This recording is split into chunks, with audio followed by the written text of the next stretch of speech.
नमस्कार, आप देख रहे हैं केकेडी न्यूज में आपके साथ अधिका थपलियार। वक्त हो चला इस वक्त रिपोर्ट का। सिंगरौली एक बार फिर मानवता को शर्मसार कर देने वाली तस्वीरें सामने आई हैं, जब एक ट्रैक्टर और बाइक में कल देर रात जबरदस्त भिड़ंत हो गई। भिड़ंत इतनी तेज हुई थी, बाइक सवार दोनों युवक घायल अवस्था में जमीन पर पड़े रहे। राहगीरों की मदद से आनन फानन में तुरंत ही पुलिस को मामले की सूचना दी गई और 108 एम्बुलेंस को फोन किया गया, लेकिन 108 के अधिकारी कर्मचारी डीजल गाड़ी में न होने का हवाला देते हुए मौके पर नहीं पहुंचे, जिसके चलते दोनों युवकों की मौके पर ही मौत हो गई। वहीं इसकी शिकायत विधायक से करने पर उन्होंने मुद्दे पर चुप्पी साध ली और अपने 2 सालों की उपलब्धियां गिनाने में लगे रहे।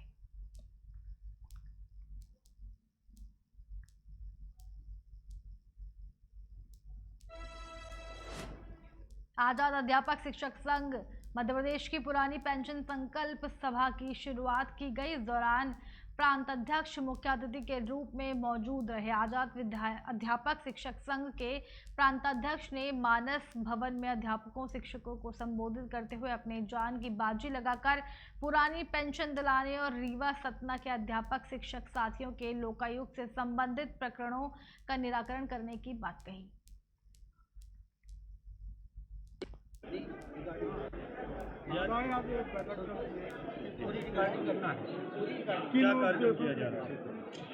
आज आज़ाद अध्यापक शिक्षक संघ का यहाँ पर संकल्प सभा है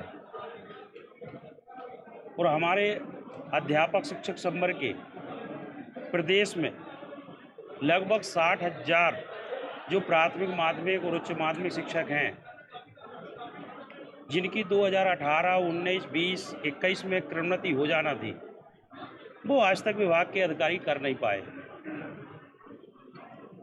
विगत 2012 से किन्हीं भी कारणों से हो, लेकिन पदोन्नति नहीं हो रही विभाग में। पुरानी पेंशन के मामले में 1 जुलाई 18 से जब से शासकीय कर्मचारी का दर्जा प्राप्त हुआ है अध्यापक संवर्ग को, सभी आशावान हैं कि हमें भी पुरानी पेंशन लागू होना चाहिए।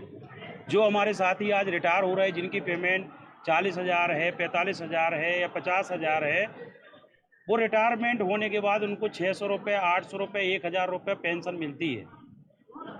और बहुत से ऐसे प्रकरण हैं जिनकी मृत्यु हो चुकी है अध्यापक शिक्षक संवर्ग की, उनकी अनुकंपा नियुक्ति नहीं हुई।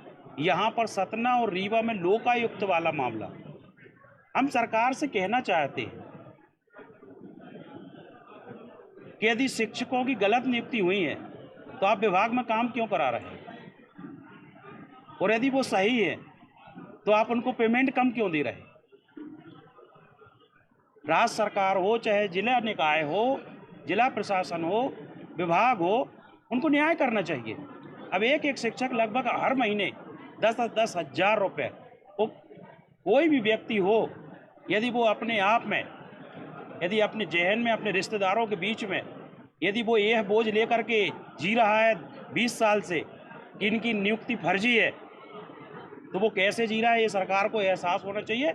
और ऐसे समस्त मामलों को लेकर के, पेंशन, लोकायुक्त जैसे मामलों को लेकर के, गुरुजी की वरिष्ठता को लेकर के, हम चाहते हैं कि सरकार कब करना चाहती है वो डिसाइड कर दे। शिक्षक अपना काम करे, सरकार अपना काम करे। हम आज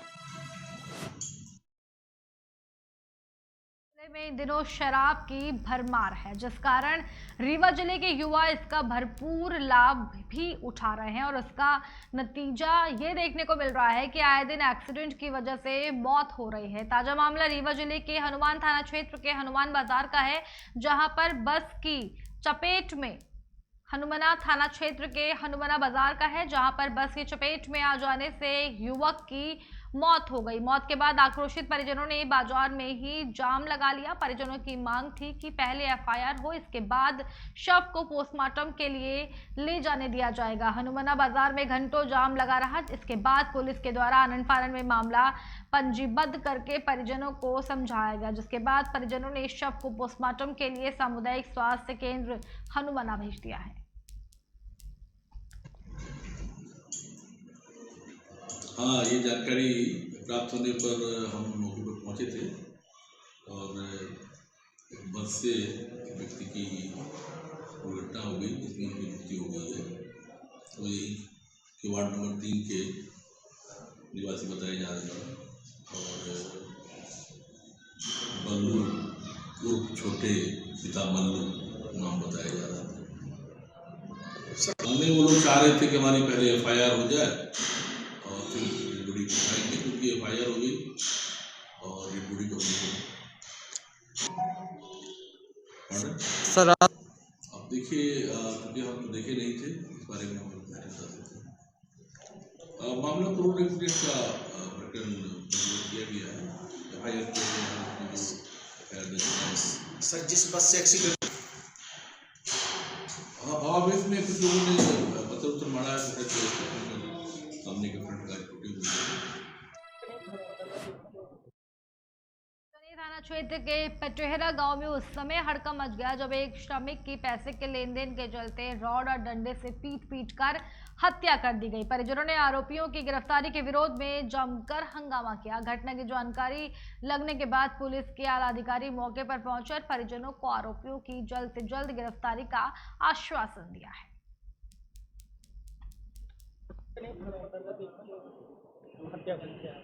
कल रात्रि में करीब 10 बजे के आसपास एक धर्मेंद्र पिता छोटेलाल कोल उम्र 35 वर्ष करीब, ये अपने घर पे था।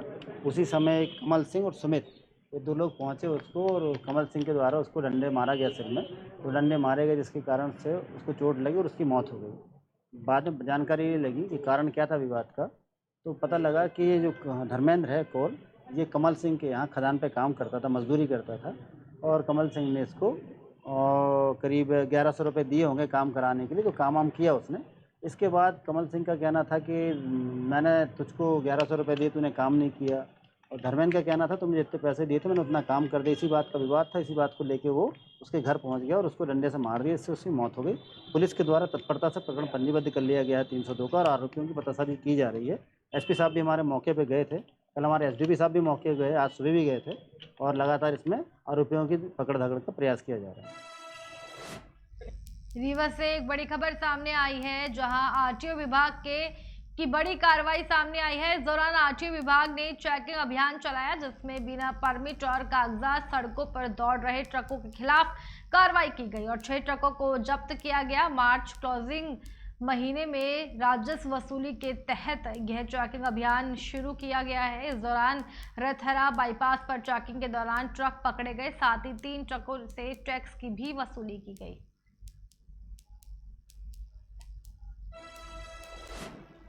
हरदोई के मझिला थाना क्षेत्र में महिला की धारदार हथियार से हत्या कर मामला सामने आया है। महिला की हत्या कर पति दरगाह से फरार हो गया। हत्या की वारदात से परिजनों में कोहराम मचा हुआ है। सूचना पर पहुंची पुलिस मामले की जांच में जुटी हुई है। मृतक महिला के परिजनों ने पति पर कुल्हाड़ी से हत्या करने का आरोप लगाया है। पुलिस मुकदमा दर्ज कर आरोपी की तलाश में जुटी हुई है। ग्रामीणों के मुताबिक पति मानसिक रूप से बीमार है। बता दें कि मृतक महिला झाड़ फूंक के लिए पति को दरगाह पर ले जाती थी। इसी दौरान पति ने अचानक हत्या की वारदात को अंजाम देकर वहां से फरार हो गया। इस मामले में पुलिस अधीक्षक राजेश द्विवेदी ने बताया कि पति ने महिला की हत्या की है। आपको कैसे क्या मान के लगा? हमको उन्होंने 70 में बताया था कि जब हम बाजार में हमने गेट देके खोला, तो खोलने पे हमको दिखा उसके पैर, उनकी सीटें हमने वहीं पर बंद करके हम भागे। हमको तुरंत में सूचना दी। सूचना देने पे हमने जो है वहाँ से आए, हमने 2-4 लोग लिया साथ में, हमने दीवान जी को फ़ोन करा। यहाँ पर आके मैंने जो लोग देखा कि कहीं पड़ी है, तो हमने दीवान जी को फ़ोन करा। दीवान जी आए मौके पर। आप यहाँ के क्या नाम आपका? असीर है। खबर अलीगढ़ से है, जहां क्राउन रेजिडेंसी होटल में पत्रकार महासंगठन की बदलाव की बैठक संपन्न हुई। आपको बता दें कि संगठन के राष्ट्रीय अध्यक्ष की अध्यक्षता में अलीगढ़ के क्राउन रेजिडेंसी होटल में आज एक कार्यक्रम किया गया, जिसमें कुछ नए लोगों को संगठन में शामिल कर उनको जिम्मेदारी दी गई। साथ ही सभी पत्रकार साथी और संगठन के मेंबरों को फूल माला पहनाकर राष्ट्रीय अध्यक्ष ने स्वागत भी किया। इस बैठक में काफी मात्रा में पत्रकार शामिल रहे। गाजियाबाद थाना मसूरी क्षेत्र में इंडियन पेट्रोल पंप के सेल्समैन से 25 लाख की लूट की वारदात सामने आई है। बताया जा रहा है कि 2 बाइक से 3 लोगों ने पहले फायरिंग की, जिससे आसपास के लोगों में दहशत फैल गया। इसकी सूचना स्थानीय लोगों ने पुलिस को भी दी। मौके पर सूचना पाते ही पुलिस मौके पर पहुंच गई। पुलिस की छानबीन में सामने आया है कि इंडियन पेट्रोल पंप के सेल्समैन अपने रुपए HDFC बैंक में जमा कराने जा रहे थे। अचानक इनके साथ लूट हो गई। ये एक डायल 100 पे 100 नंबर पे सूचना आई थी कि Arihant service centre petrol pump है। ये अपना कैश जो सेल का कैश था उसको बैंक में जमा करवाने के लिए जा रहे थे, तो उनसे 2 मोटरसाइकिल पे 3 बदमाशों ने ओवरटेक करके और उनसे 25 लाख रुपए जो बता रहे हैं उसका बैग छीन लिया। अभी तक क्या प्राइमरी केस बताया कितने बदमाश थे? 3 बदमाश बता रहे हैं, 2 मोटरसाइकिल पे, एक अपाचे और एक स्प्लेंडर पे। इन्होंने बताया कि 3 बदमाश थे और उन्होंने ये पैसा छीन के वापस इसी यू-टर्न लेके भागना बताया गया है। हाँ, पीड़ित ने बताया है कि 3 राउंड फायर उन लोगों ने किए हैं बैग छुड़ाने के लिए। जब पीड़ित हैं जो बैग नहीं छोड़ रहे थे तो उनको छुड़ाने के लिए 3 राउंड फायर होना बताया गया।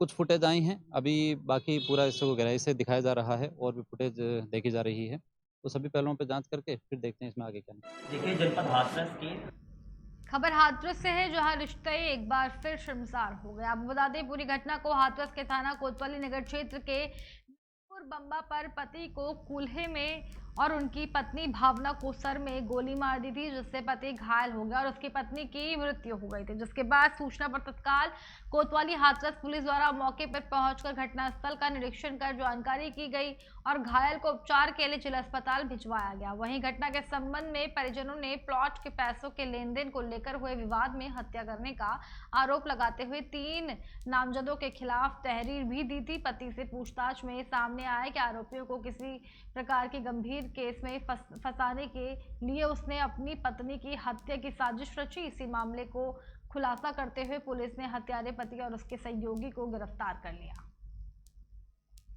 देखिए, जनपद हाथरस के थाना कोतवाली क्षेत्र में दिनांक 27 जनवरी को एक महिला की गोली मार के हत्या कर दी गई थी और उसके पति को कूल्हे में गोली मार दी गई थी, जिससे वो घायल हो गया था।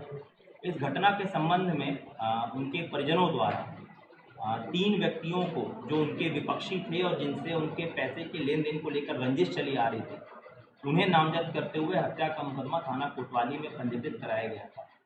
इस घटना के सफल अनावरण हेतु मेरे निर्देशन में CO सिटी के नेतृत्व में 3 टीमों का गठन किया गया था, जिसमें SOG और सर्विलांस टीम भी लगाई गई थी। इन सभी टीमों के अथक मेहनत और प्रयास के उपरांत इस घटना का सफल अनावरण हाथरस पुलिस द्वारा किया गया है, जिसमें 2 अभियुक्त गिरफ्तार किए गए हैं। इसमें से एक अभियुक्त दिनेश है, जो मृतका भावना का पति है, जो उस घटना में घायल दर्शाया गया था। इसके अतिरिक्त एक रियाज नाम का अभियुक्त इसमें गिरफ्तार हुआ है। इनके कब्जे से जो घटना में प्रयुक्त असलहा है, अवैध पिस्टल, वो भी बरामद किया गया है। पूछताछ में इन अभियुक्तों द्वारा बताया गया है, दिनेश जिसकी पत्नी की उस घटना में मृत्यु हुई थी, उसका कुछ लोगों से रुपए के लेन देन को लेकर विवाद चल रहा था और वो उनसे रंजिश मांगता था और इसी क्रम में उसका अपनी पत्नी से भी काफ़ी इस संबंध में झगड़ा हुआ था और वो बहुत ही ज़्यादा तनाव में रहता था। इस चीज़ को लेकर उसने इस पूरी घटना को कारित करने की योजना बनाई और अपने 2 साथियों मनोज और रियाज का उसने साथ लिया, उन्हें सारी समस्या बताई और इन लोगों ने योजना बनाई कि ये घटना कारित करके अपने विपक्षियों को हम इसमें जो है नामजद कर देंगे, झूठे मुकदमे में फंसा देंगे और बाद में हम उनसे जो है अपनी दुश्मनी निकाल लेंगे। इस योजना को कारित करने के लिए दिनांक 27 जनवरी की रात रियाज द्वारा और ये जो अभियुक्त इसमें दिनेश है, इनके द्वारा योजनाबद्ध तरीके से घटना को कारित किया गया, जिसमें भावना नाम की महिला की जो दिनेश की पत्नी है उसकी मृत्यु हो गई। इसके संबंध में हत्या का मुकदमा दर्ज था। दिनेश और रियाज को गिरफ्तार कर लिया गया है। एक अभियुक्त इसमें अभी वांछित है, मनोज, शीघ्र ही उसको भी गिरफ्तार कर लिया जाएगा। इन तीनों अभियुक्तों के खिलाफ पुलिस द्वारा आवश्यक वैधानिक केवल इतना ही, बने रहिए हमारे साथ, देखते रहिए KKD न्यूज़।